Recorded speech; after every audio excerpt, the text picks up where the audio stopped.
Welcome to Development Desk, a space where parenting meets psychology, advocacy meets action, and insight replaces the noise. I'm Anna, a school psychologist and mom, sharing what I've learned from years inside the system and alongside families. Together, we'll unpack the why behind the behavior, decode the school processes, and build something strong, one conversation at a time. From insight to action, from chaos to clarity, this is Development Desk. The information shared on Development Desk is for educational and informational purposes only. While I am a licensed school psychologist, this podcast does not constitute psychological services, legal advice, or therapeutic relationship. The views expressed are my own and do not reflect the policies or positions of any school district or employer. This content is not a substitute for professional consultation with a qualified provider in your state.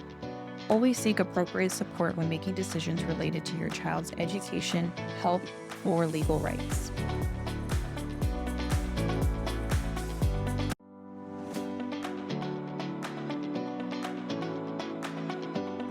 Development Desk. Thank you so very much for the invitation.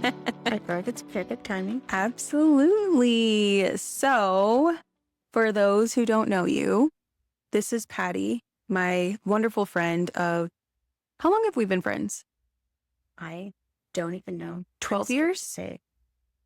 12 years? 11 years? Something like that. Before Yeah. I was pregnant with Mason. 24. 13. Yeah. It's been a Something like while. that, yeah. It's been a while. And we met at work. My first charter I was working at. Paddie was working in the finance department. She took a huge turn in her career. This is now a barber. The best barber in San Antonio. I will link her Instagram page. Actually, I'll link your Booksy. So if people Perfect. want to Thank book with you. so very much. Yes. So Mason has obviously gone to you. I have gone to you. You try not to do women's hair though, right? I try not to. Yes, you're absolutely correct. Yes. I'm only the special one that gets my hair cut from her, but preferably men and boys. So the reason why I asked Paddie to be on Development Desk is because she has a very unique perspective of parenting and parenting styles behind the chair and what that looks like and how it impacts child behavior. You also have very intimate conversations. Like I feel like there's always a meme about the conversations you have with, your hairstylist or barber. And so you have very intimate conversations, a different lens and perspective in the family dynamics that come to you. You also have experience cutting individuals' hair, adults and children that are on the spectrum. Yes.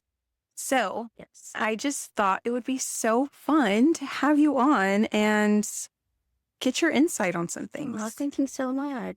So real quick, what have you learned at this point? I mean, I know this is kind of like a broad question, but you see a wide range of kids, some that Yes. are calm, some anxious, some bouncing off the walls. And what have you learned about child behavior in the time that you've been behind the chair? We're just gonna dive in. We're just gonna dive in, yeah. Right in. I have absolutely learned that kids crave like routine or something that they can latch onto, like a reward system.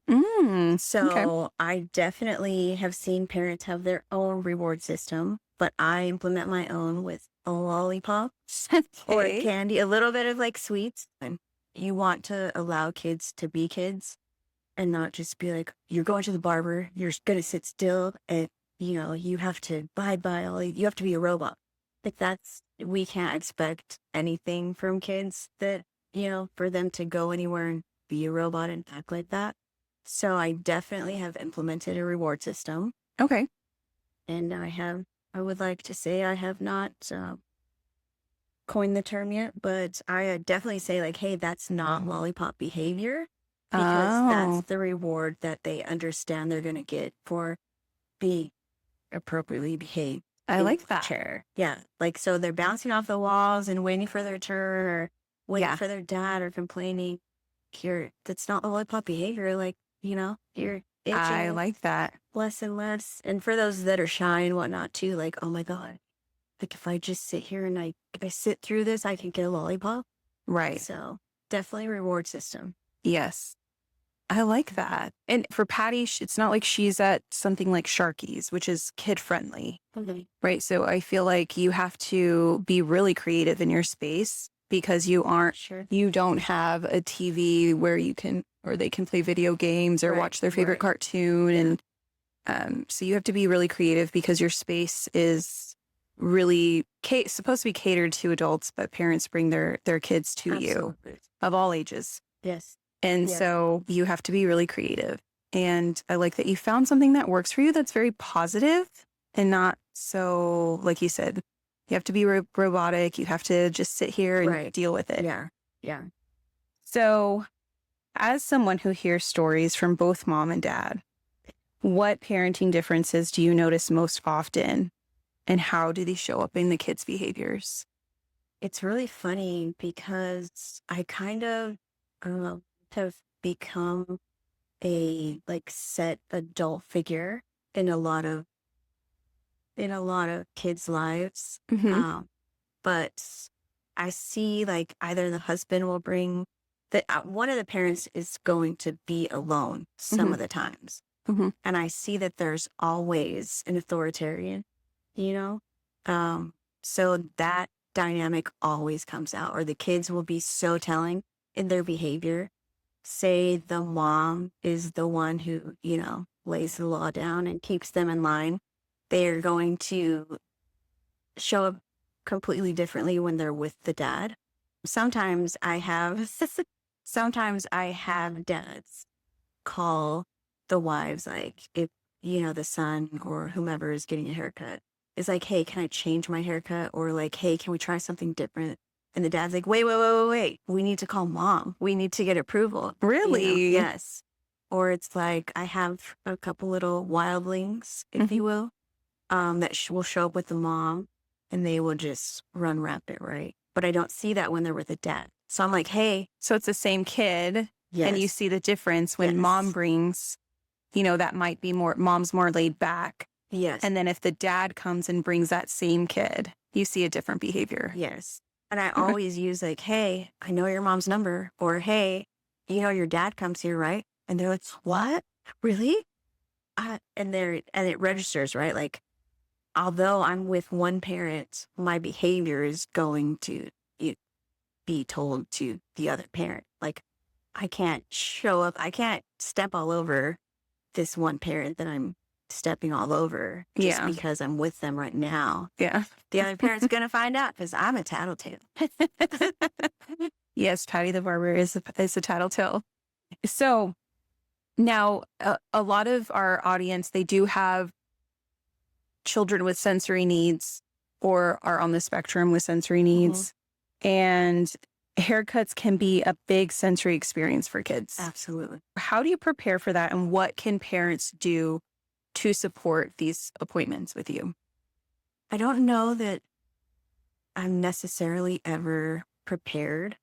It's just kind of figuring out like how the child or adult functions and what they're comfortable with.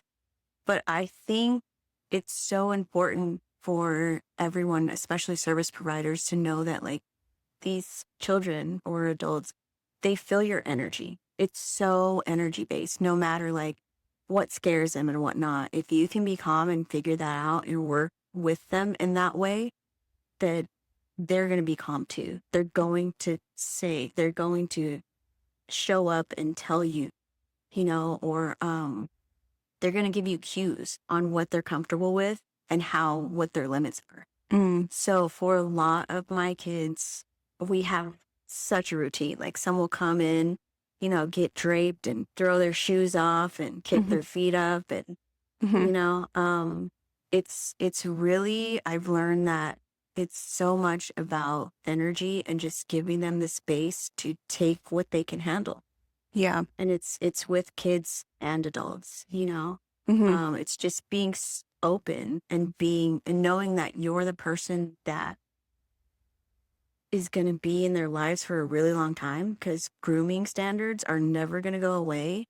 And it's the overall picture. Like, I mean, parents have to understand that they have to paint a picture that I or whomever else, whatever service provider that they go to, are going to be in their lives forever. It's not Hopefully, because the consistency of that one person can help absolutely play a big role in that sensory experience for them. And there's no getting away from it. In schools, they have grooming standards, jobs, all throughout life.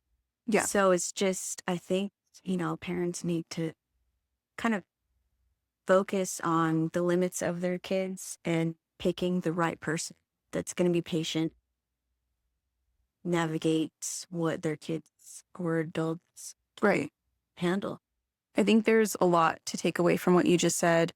One of them being for service providers, clinicians, teachers that are with these students, children that have sensory, challenges, to be in tune. And what I hear is, like, when someone comes to you, it's more, this is not just another number on my list today, but I need to be in tune with where this person is at, how they're feeling, watch their body language. Yes.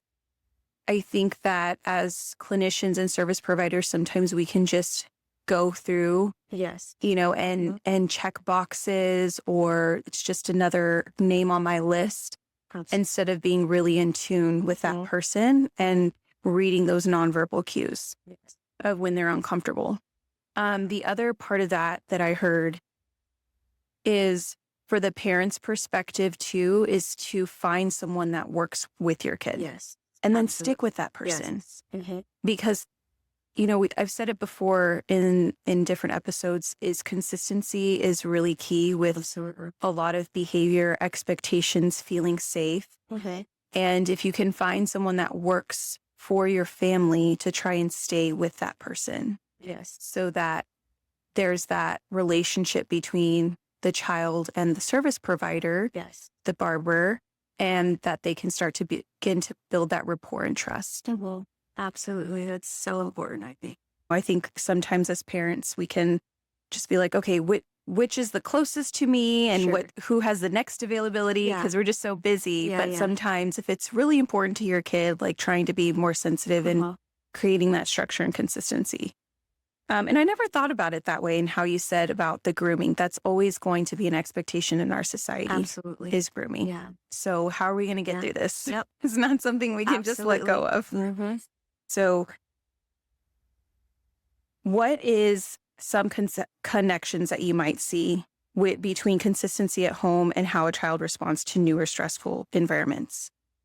Such as, like, in your space. Can you give an example? Do you have, something that comes to mind? Girl.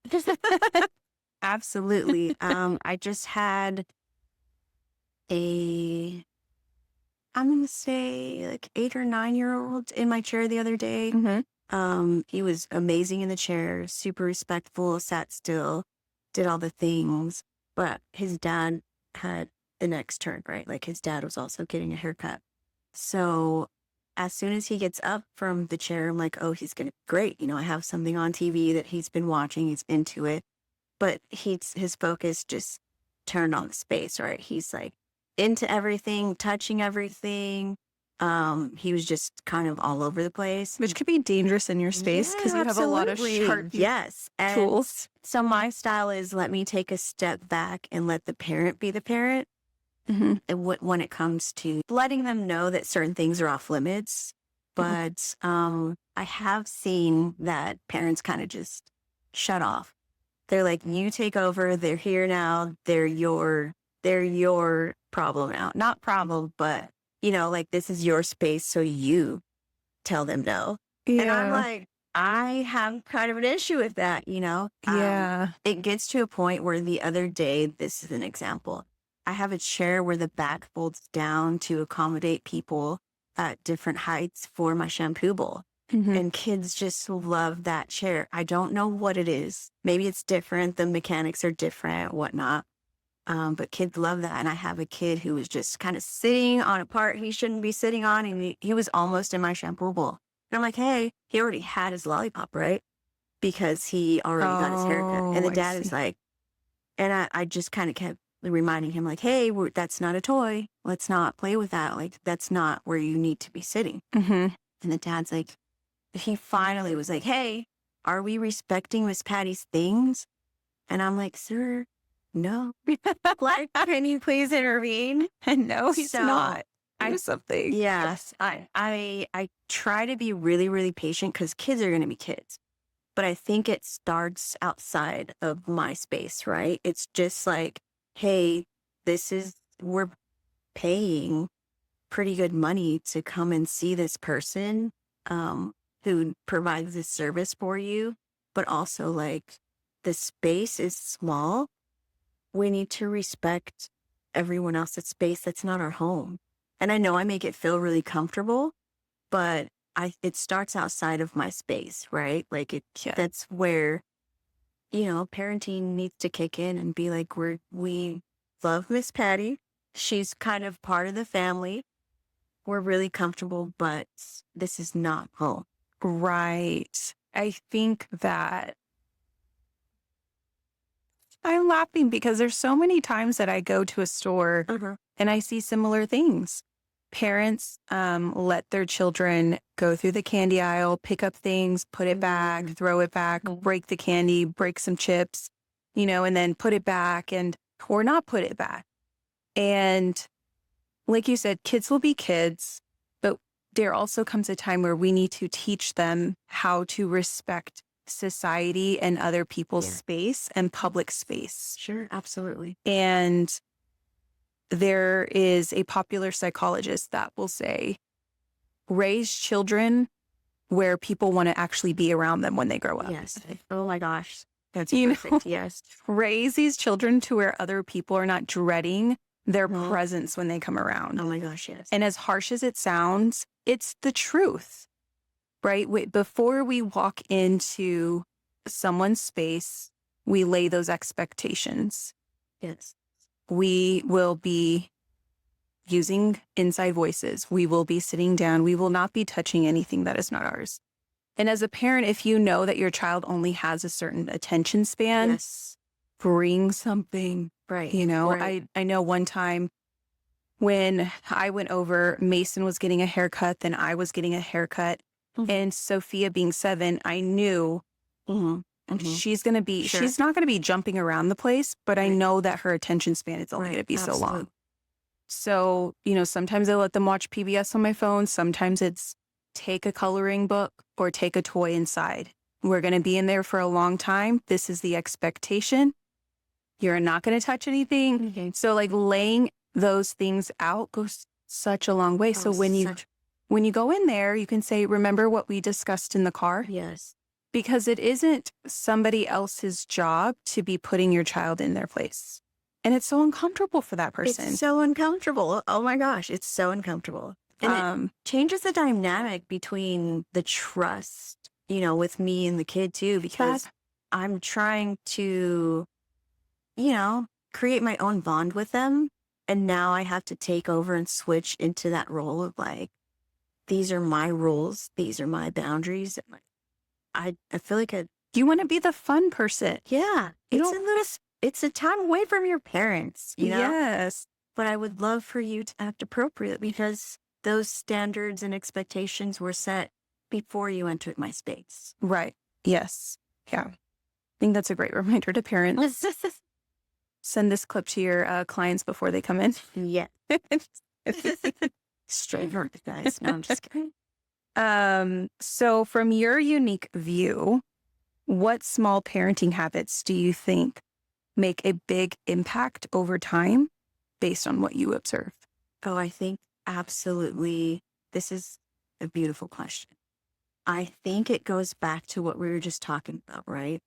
And it's not only like setting expectations and whatnot, but it pointing out the bigger picture of everything because my haircuts are not for everyone. They're not, the price is fairly high for what I charge is not. So more background on Paddie. She's in a very affluent area of San Antonio, and she has very high profile clients, and she has worked really hard to have her own business in space. And so that's kind of the background of what she's saying. People go there to pay a lot of money for your services. I mean, I charge a lot for what I do. And I think that parents need to kind of focus on letting their kids understand that, like, the overall picture, right? That this is about finances and their parents' time, you know, and that this is going to be an ongoing thing forever. Because I mean, I've worked in spaces. I used to do a lot of volunteer work at senior care homes and like dementia for the elderly and whatnot. So, I mean, I'm grooming you forever, or someone is going to have to groom you forever. So, like, I think it's so important to let kids know the overall picture, right? Like, I'm spending so much money to be here. Like, finances are important. You can teach that to them, like quality and consistency and, you know, what you pay for are really important. We're not going to Supercuts and we're not, just going somewhere to No shade on get in. Supercuts. Yeah, for sure. It's just, I was just going to say, like, I was going to elaborate and say, like, it's not just get in and get out. Right. It's someone that knows you and wants to have your vision come to life. Right. And for now, when kids are younger, I really, really like to have them express their creativity. I love that. Because you're going to get groomed forever. Yes. Again, So I don't want it to be like, oh, this is just maintenance and you have to go to this person. It's like, it's a chore. Right. Yeah. So I think it's so important for families to stress that it's not just a chore. It's not just maintenance. I care about you so much that I'm paying this money and taking you to this specific person. I like that. Yeah. It's the overall picture for me. Right. Like, I think it all goes back to behavior. It's teaching children to be accountable for where their money is being spent. Like just being able to act appropriately and respect people's boundaries and spaces to also build trust with them. This is something I think a lot of our children do struggle with is the gratefulness, the things that we are giving them as parents. Yes. And these experiences that they're having to go to somewhere so special, to start having this relationship with their barber and investing in a small business, investing in an experience. My experience when Mason goes to you immediately have conversation with him, right? Yeah. How are you doing? How's your week? Okay. What are we going to do with your hair? How do you want it? One time, what did he have? Like he had a broken heart. A broken heart. He wanted a broken heart on his head. And I'm like, okay, yeah, sure, Paddie, go ahead and give him a broken heart. I don't know what his heart is broken over, but you give them that space to feel comfortable. Yes. You pull up pictures to make sure that this is what they want. It's an entire experience for them. Yes. Not just, like you said, a chore. Right. Or an errand that they're running. And to be really grateful and appreciative of people like you that are in society that give so much into the things that are important to us, the things that we constantly are going to need, like you said, till the day we're going to be in a nursing home. Absolutely. I think that's a really great life lesson for kids to learn. And even us as adults, sometimes we forget those small moments. Absolutely. Are opportunities to be grateful for, to practice that gratitude. Yeah, absolutely. So I think you made some really great points. I never thought about it. I don't even think Yeah. I've heard you talk about it, this way or thought about it I that way. definitely don't think that a lot of parents really paint the picture for their kids to be grateful for bringing them to me, Mhm. Like I it only happens when they leave and their parents are paying. They're like, "What? How much did you just give her?" And I'm like, "Whoa, it's because of the lollipops, But I hear them gasp a lot The kids. because they understand numbers, right? But they don't understand, like, your parent is doing this for you, like, be good. Yeah. Yeah. And it goes back to the parents too. Like, we have to be really conscious of letting our kids know that you're doing this for them.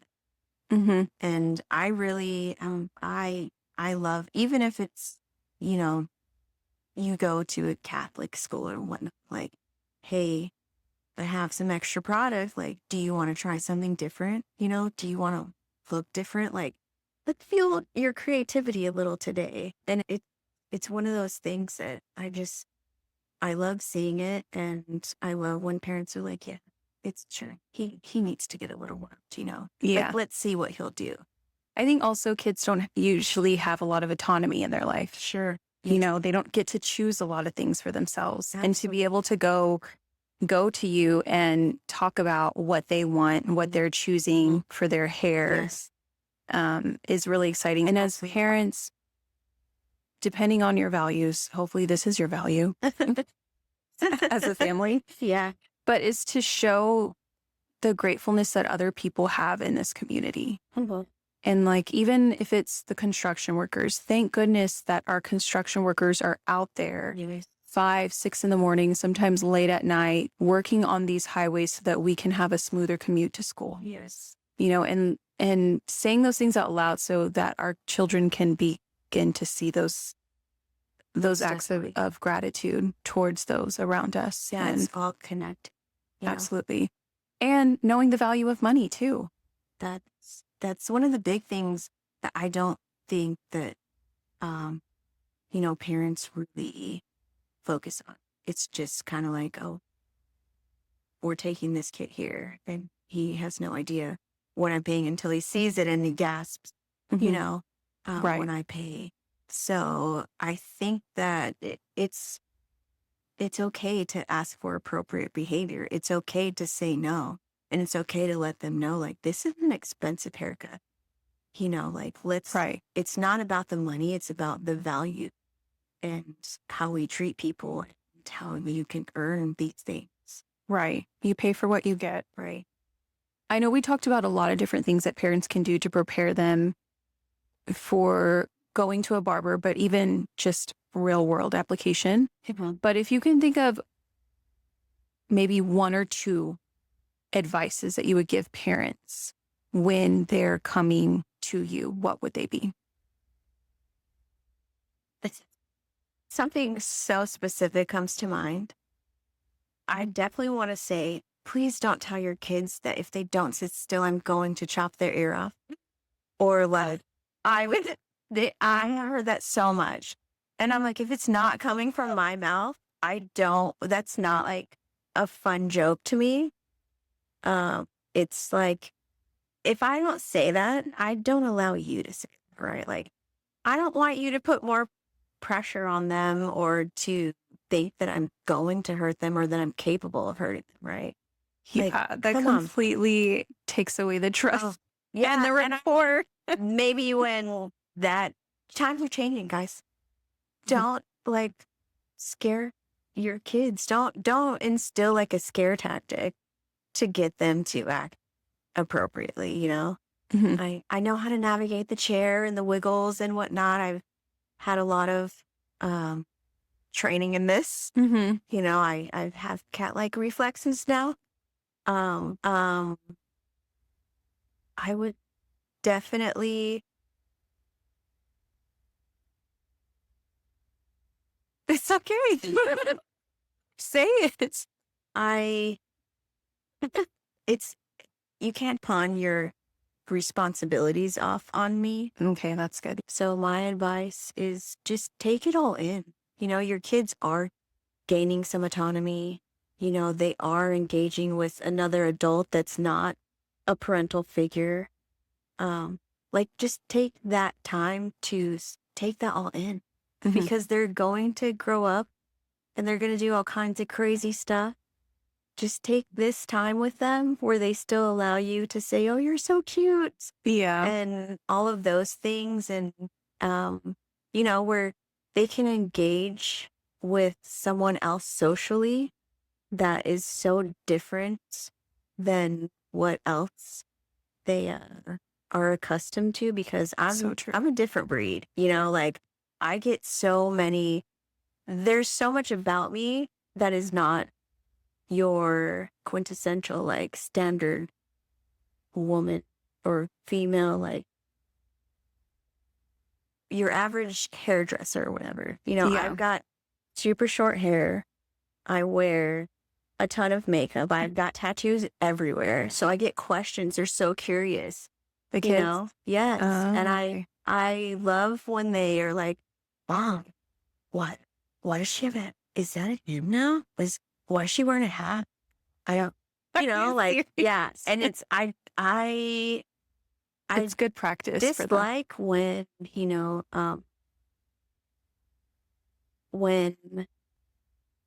parents are quick to be like, "Oh my God, don't say that. That's so rude." It's like, no, I laugh because let them be curious. Because Right. you don't see the picture of me walking around all the time. Like, let them be curious. Let them be comfortable enough and know that like we have garnered our own relationship to ask questions. Yeah. And for it to, um, bring up more questions. And I'm Mhm. so like, girls can be anything, Yes. Like Yeah. it's not just one standard look for everyone. Yes. Like, yeah. I love that. That's so good. Yeah. So just for the parents to be present in the moment. Yes, absolutely. Present in the moment when they bring their kids to you. Because it's such a social engagement that I try to garner. The barbershop at They can learn how to communicate with an adult, but yes, also a unique adult. absolutely.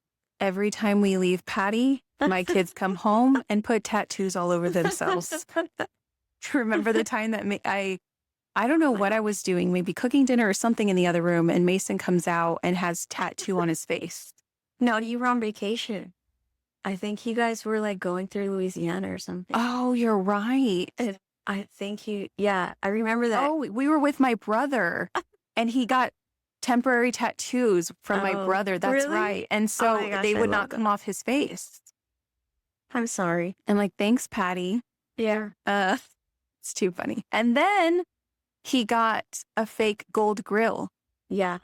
So you guys can't see, I- but Paddie has this really cute gold heart on her tooth. Yeah. And I used to have a gold tooth. And that's right. You did used to have a gold tooth. Yeah. And so Mason just thinks it's the coolest thing ever. Yeah. You are the coolest person to them. And he went and bought with his allowance off of Amazon, a fake gold grill. I love that so much. Yes.